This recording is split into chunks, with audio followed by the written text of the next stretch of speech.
Healthy and tasty millet products కోసం సంప్రదించండి millet మంత్ర.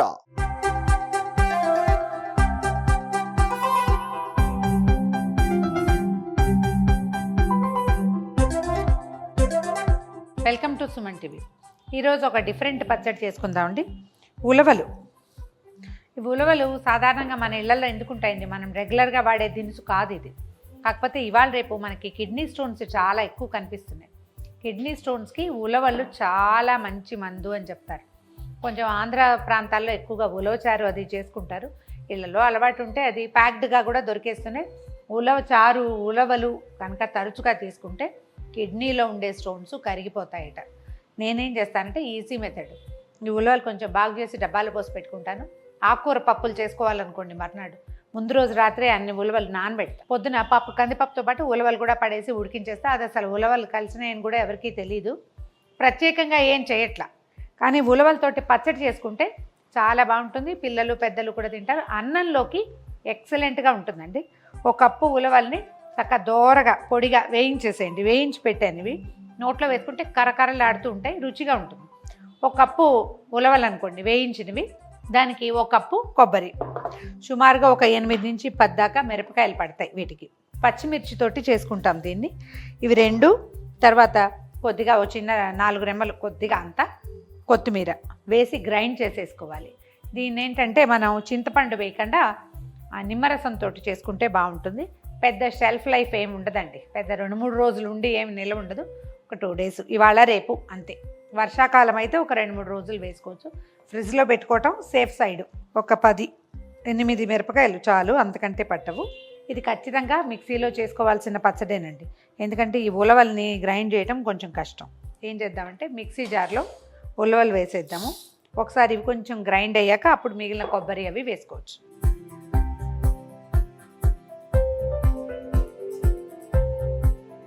ఉలవలు కొంచెం బరక తగ్గిపోయాక ఒక కప్పు కొబ్బరి ముక్కలు చిన్న ముక్కలు చేసి పెట్టాం. ఆ కొబ్బరి ముక్కలు, కొబ్బరి కోరు కనుక కోరేసి పెట్టుకుంటే ఇంకా బాగుంటుందండి. పచ్చడి అనుకనుగ్గా వస్తుంది. ఒకలైనా మిక్సీ రుబ్బేస్తుంది కాబట్టి మనకంత భయం లేదు. పచ్చిమిర్చి వేసాను, తర్వాత కొత్తిమీర కూడా కడిగేసి శుభ్రంగా క్లీన్ చేసి పెట్టుకున్నాం.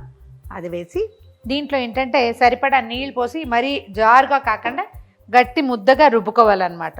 సరిపడా ఉప్పు వేసేద్దాము. ఓ చిటికెడు పసుపు వేసి ఇది మెత్తటి ముద్దగా రుబ్బేసేద్దాం.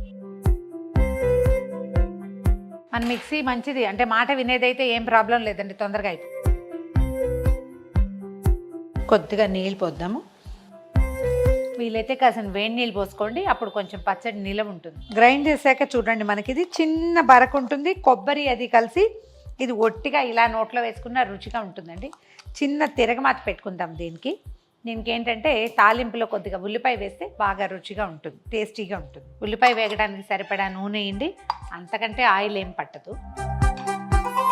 నూనె కాగాక ఒక చిన్న స్పూను ఆవాలు వేయండి. ఈ ఆవాలు మాత్రమే ఇందులో తాలింపు, ఇంకా ఏమీ లేదు. ఆవాలు చిటపటలాడినాయి. ఒక చిన్న ఉల్లిపాయ తరిగి పెట్టానండి, అది వేసేద్దాము. ఒక రెబ్బ కరివేపాకు కూడా. ఉల్లిపాయ ఎంత సన్నగా తరుక్కుంటే అంత చక్కగా పచ్చడిలో కలిసిపోతుంది. ఇవి కొంచెం సుమారైన ముక్కలు, కాస్త మీడియం సైజులో ఉన్నాయి. ఒక్క చిటికెడు ఉప్పు చల్లండి, తొందరగా నీరు విడిచి ఉల్లిపాయ వేగిపోవటం కోసం. ఉల్లిపాయ వేగిపోయింది. ఇప్పుడు ఏం చేద్దామంటే రుబ్బి పెట్టుకున్నాం కదా మనం ఉలవలు కొబ్బరి మిశ్రమాన్ని ఇందులో వేసేద్దాం. ఒకసారి మొత్తాన్ని కలిసేలాగా కలిపేది. స్టవ్ ఆపేసాను. ఇందులో ఉన్న నూనె పచ్చడి మొత్తానికి ఆశాంతం పట్టేలాగా కొత్తిమీర కొబ్బరి వేగిన ఉలవ వాసన వేస్తూ ఎంత బాగుంటుందో, భలే డిఫరెంట్గా ఉంటుంది. స్టవ్ ఆపేసాం కదా, ఒక నిమ్మకాయ రసాన్ని ఇందులో వేసేద్దాం. అండ్ ఇంకా చింతపండు వేయలేదు కదా మనం. ఒక సన్నటి పులుపు రుచి వాసన వస్తాయి అంతే. కలిపేసి పచ్చడిని బౌల్లోకి తీసుకోవటమే. అక్కడక్కడ ఒక చిన్న ఉల్లిపాయ ముక్క తగులుతూ ఉంటుంది, కమ్మగా చాలా రుచిగా ఉంటుంది. సాధ్యమైనంత ఫ్రీక్వెంట్గా నెలకి 2-3 సార్లు అయినా ఈ ఉలవల్ని కనుక తీసుకుంటే ఏమైనా కిడ్నీ స్టోన్స్ ఫామ్ అయ్యే అవకాశాలు ఉన్న వాళ్ళకి మంచిది, లేని వాళ్ళకు కూడా ఒక ఆధారుగా ఉంటుంది. రెండోది, మనకి ఫామ్ అయ్యే అవకాశాలు ఈ రోజుల్లో చాలా ఎక్కువ అని చెప్తున్నారు. అందుకని ఇది ఒక ప్రివెన్షన్గా కూడా యూజ్ అవుతుంది.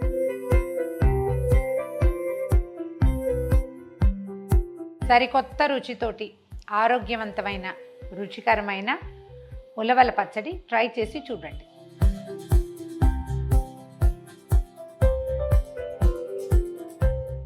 ఈ వీడియో కనుక మీకు నచ్చినట్లయితే లైక్ చేయండి, షేర్ చేయండి. మరిన్ని ఇంట్రెస్టింగ్ వీడియోల కోసం సుమన్ టీవీకి సబ్స్క్రైబ్ చేసుకోండి.